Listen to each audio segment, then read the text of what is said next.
ये हैं BTech MTech करने वाली मासूम से दिखने वाली यशस्वी द्विवेदी। इनका सपना था दरोगा बनने का, लेकिन एक सिपाही से मुलाकात होती है और ये सीधा पहुंच जाती हैं थाने।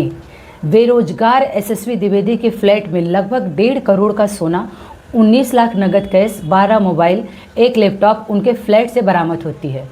जब इनके फ्लैट में पुलिस की रेड पड़ती है तो उस समय यशस्वी द्विवेदी का कहना था कि ये आदमी तो मुझे कभी पत्नी का दर्जा दिला ही नहीं पाया, लेकिन जेल जरूर पहुंचा दिया। झांसी की रहने वाली यशस्वी द्विवेदी पढ़ने में बहुत होशियार थी। इन्होंने बीएड भी कर रखा था और बीटेक भी कर रखा था। अब ये एमटेक कर रही थी क्योंकि इनका सपना था दरोगा बनना, लेकिन ये बचपन से अपने पिता को पुलिस की वर्दी में होमगार्ड की नौकरी करते हुए देखती चली आ रही थी और इनके पिता के साथ सिपाही रजत शर्मा भी काम करते थे। इनका एक छोटा भाई, इनकी बहन एक ही साथ एक ही घर में रहते थे। पिता के साथ काम करने वाला सिपाही रजत शर्मा भी कभी कभी इनके घर आया जाया करता था, लेकिन यशस्वी की मां का कहना है कि वो मेरे घर कभी कभी जरूर आया करता था, लेकिन उसकी नज़र हमेशा मेरी बेटी पर ही थी।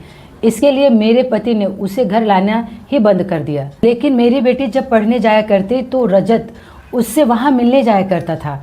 मेरी बेटी की उम्र लगभग 14 से 15 साल की थी, इसलिए वो रजत की बातों में आ गई थी। लगभग 8 साल पहले जब यशस्वी रजत सिंह के संपर्क में आई थी, उस समय रजत सिंह यशस्वी से अपने रिश्ते की शुरुआत झूठ से की थी। वो हमेशा यशस्वी से कहता था कि वो सिंगल है और जो यशस्वी थी वो रजत सिंह से बेइंतहा प्यार करती थी, उससे वो सच्चा मोहब्बत करती थी।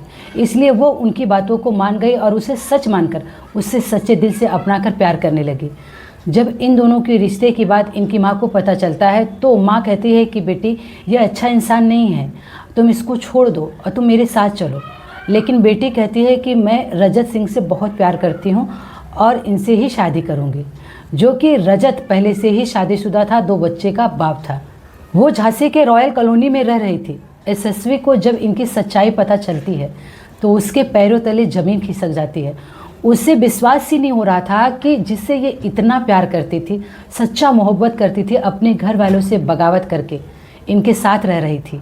जब उसे ये पता चलता है कि रजत पहले से शादीशुदा है, 2 बच्चों का बाप है, वो पूरी तरह से टूट जाती है और अपनी माँ को फ़ोन करके बताती है कि माँ, रजत हमसे झूठ बोले थे, ये पहले से शादीशुदा है और 2 बच्चे के बाप है। तो उनकी माँ कहती है कि बेटी अभी से तुम उसका साथ छोड़कर चली आओ मेरे पास। लेकिन यशस्वी कहती है कि माँ, हम दोनों रिलेशन में है और हम दोनों का रिश्ता बहुत आगे निकल चुका है और अब मैं इनको छोड़कर आपके पास नहीं आ सकती। लेकिन अभी कुछ दिन पहले दिल्ली के एक सट्टाबाज सुमित नामक आदमी पकड़ा जाता है। पुलिस उन पर अपनी नज़र बनाए रखती है सट्टेबाजों को पकड़ने के लिए। कहीं से झांसी पुलिस रजत शर्मा के फ्लैट के बारे में पता चलता है तो वो उनके फ्लैट पर रेड मारते हैं। तब उनके यहाँ से लगभग 1.5 करोड़ का सोना, 19 लाख नगद कैश, 12 मोबाइल, 1 लैपटॉप बरामद होती है। इसके बारे में यशस्वी को कुछ भी नहीं पता था, वो इन सब के बारे में जानती नहीं थी। लेकिन रजत शर्मा एक चालाक और होशियार आदमी था।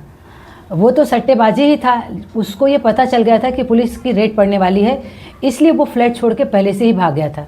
फ्लैट पे मौजूद यशस्वी का कहना था कि मुझे इसके बारे में कुछ नहीं पता है। वो बार बार पुलिस से यही कहती रही थी कि ये आदमी मुझे पत्नी का दर्जा तो दिला ना सका, लेकिन जेल मुझे ज़रूर पहुंचा दिया। इसलिए मैं आप सबसे बस एक ही बात कहना चाहती हूँ, अगर कोई भी आदमी आपके घर आता है तो अपने बच्चों का ध्यान रखना आपकी जिम्मेदारी है।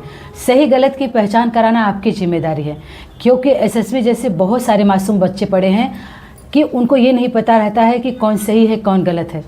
रजत शर्मा एक ऐसा चालाक और एक ऐसा अपराधी था जिसके जाल में, प्यार के जाल में फंस जाती है यशस्वी और उसकी ज़िंदगी वहीं पूरी ख़त्म हो जाती है, जो कि उसका सपना था दरोगा बनने का। इन सब के बारे में आप सबकी क्या राय है कमेंट बॉक्स में ज़रूर रखना।